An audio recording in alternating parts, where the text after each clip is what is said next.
But people, big commitment here. Let's talk about this commitment that we got over last night with Logan Nagle out of northern New Jersey. So this is a guy out of the New York metro area, let's say northern New Jersey.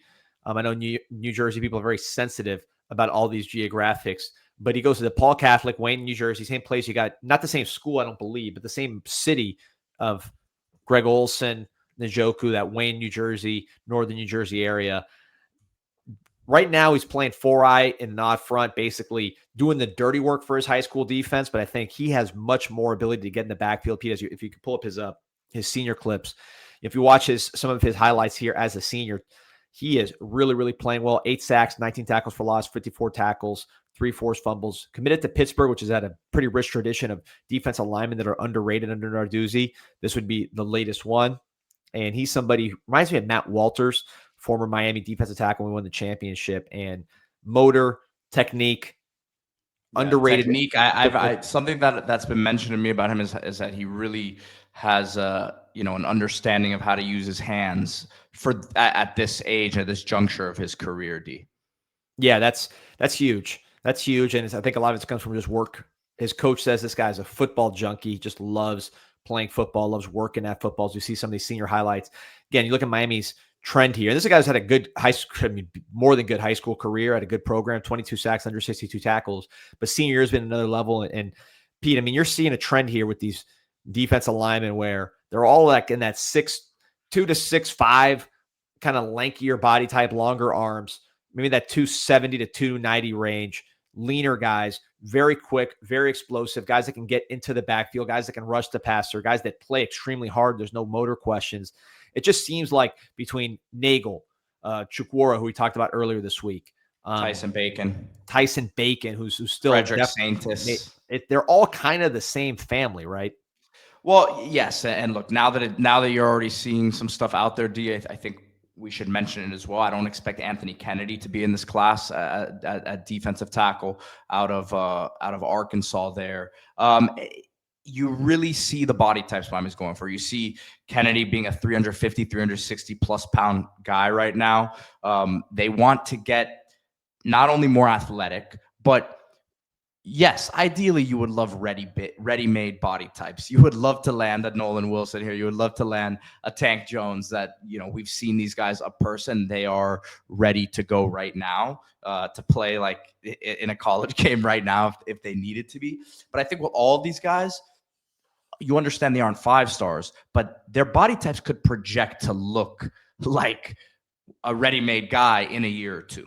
So you're doing a lot of projection here. But again, like we were just talking about with Steve in terms of like the floor being raised. I think all of these guys are floor raisers for the depth of your defensive line room. And hey, 1 or 2 of them turn out to be like special, and you're going to be in a great spot. And I talk about special meaning like an NFL type of talent, right? To me, that's what, separates these defensive lines. I'm talking about a guy who gets drafted. Hopefully you want top 3-4 round guys because those are the special body types. But 5 stars, you understand, as we always talk about, will be expensive. You hope, and I expect right now to land one of those guys still. But this is a very nice strategy to fill up with guys like this that have that versatility, and the frame is there. So 100% agree with everything you said. There's a clear effort to not have to get these guys in the portal anymore because they're just too expensive. They don't end up playing to their paycheck at that position. I mean, we talk about defensive line. If you go back and look, and I'd say I'll throw offensive line in the mix too. Whereas if you look at the positions where the amount you pay in the portal doesn't match the production you get, I would say offensive and defensive line are going to be at the top of those 2 lists. The offensive line, how many teams just needs a body and they'll just grab somebody? Defensive line, if you're a defensive tackle that can, walk and chew gum at the same time, you're getting a high 6-figure deal. So to get these guys early, to oversign them, one might say, from high school, you're getting more than you might need with the hope of developing them and turning them into really impactful players that you then retain, I think is a smart strategy. You're getting guys with body types. You're getting guys with quickness and athleticism. These are not like, you're not beating Austin P and McNeese State for these guys. Pitt, where Nagle's committed, is a proud tradition of defensive linemen that are developed and identified and become disruptive players. Penn State, where you got Chukwura, you're talking about an elite defensive front seven recruiting program. He ran a 4.8 laser, Chukwura, I just learned, which is insane for his size. So these are athletic, high upside guys. They're not necessarily lunch pail guys, although their attitude and their motor is high floor. To your point about the high floor, these guys compete hard. You don't have to motivate them. You don't worry about them. And then Heatherman, he's happy to have guys that are this size, that as long as they're athletic and get in the backfield and have length. I think Heatherman's much more concerned with length, explosiveness, motor, ability to get in the backfield than just pure size. You saw Anthony Kennedy just get a crystal ball to Missouri. That's not a surprise. I think that's very much going to happen, where those two parties, could part ways. So this defensive line is really shaping up a certain way. And you said it, Pete. The Tank Jones, the Nolan Wilsons, the Bryce Perrier-Wrights. Miami's going to keep recruiting those guys. Shout out to Mohammed Hussein. Pack the rock. Elite recruits want big crowds. No question about that. But I think Logan Nagle fits in exactly with all these other guys. And one more point.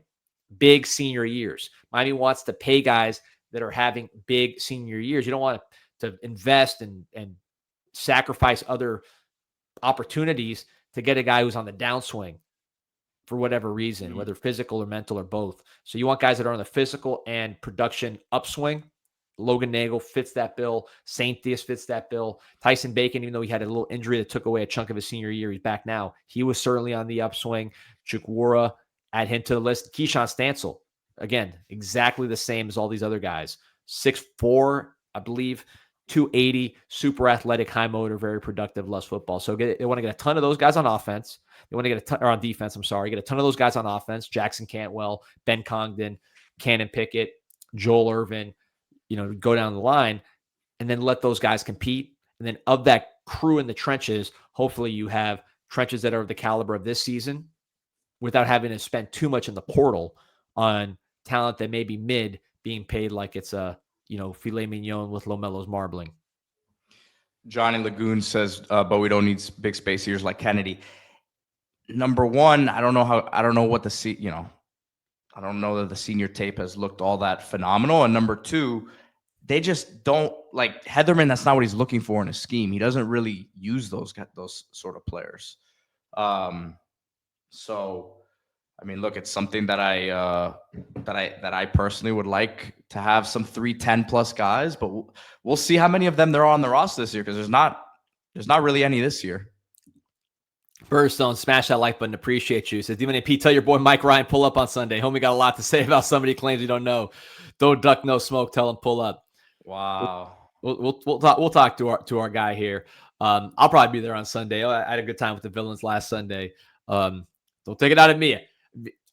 Listen, we are. D is the politician. I'll say that about D, man. D is as political as I've ever seen him. But the truth is, and honestly, this is true for Mike too. I know he was frustrated when he was about some of the stuff, just kind of the questions he deals with and stuff. But I know this applies to you as well. But we want these guys to all succeed. I'm interviewing these guys and getting to know the families.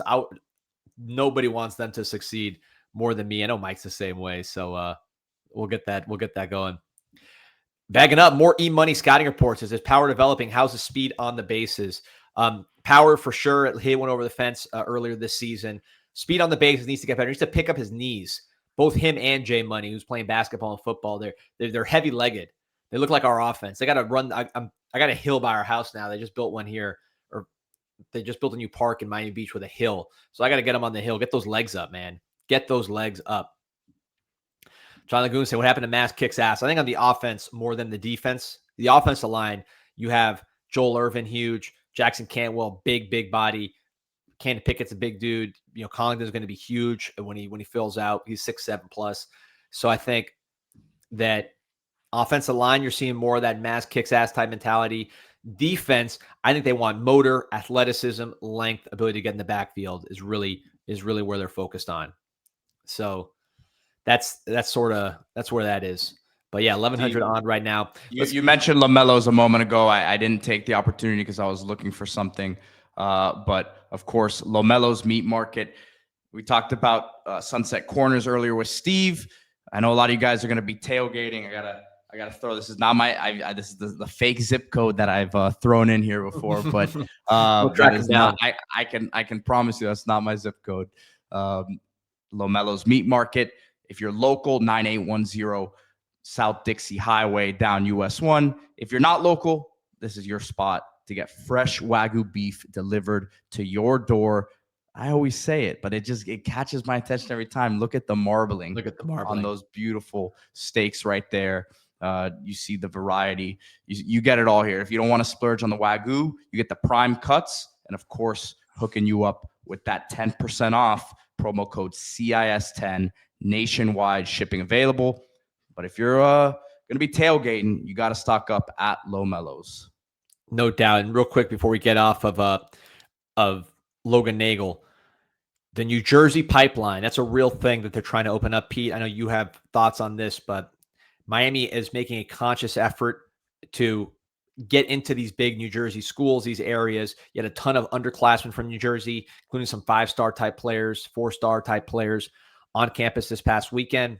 But they really, really want to get into this area. Look at the defense right now.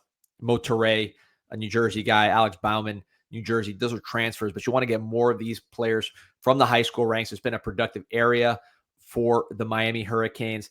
And look, if you're looking for a comparison for Logan Nagle, that just at least from where they're from, I mean, Greg Mark, 6'3", 252. I think Nagle's going to end up being more close to that 290 range. So I'm not going to make the comp of as far as, you know, their playing style. Obviously, both, you know, taller white guys, so that's natural. I already did the Matt Walters comp, but Greg Mark was from New Jersey as well. Jamal Green on the championship team. Ed Wilkins and James Lewis, both who Canine mentioned, they were on that championship team. Njoku, Greg Olson. I mean, you go down the line. New Jersey's been very, very good to the Miami Hurricanes. Brian McKinney, that's right. That's a pretty obvious one too. So New Jersey's been a good spot for the Canes. Logan Nagle, just the latest from that New Jersey to Miami pipeline. For sure. I think, look, it's been historically good to Miami, and no reason to stop as we want this national recruiting approach these days.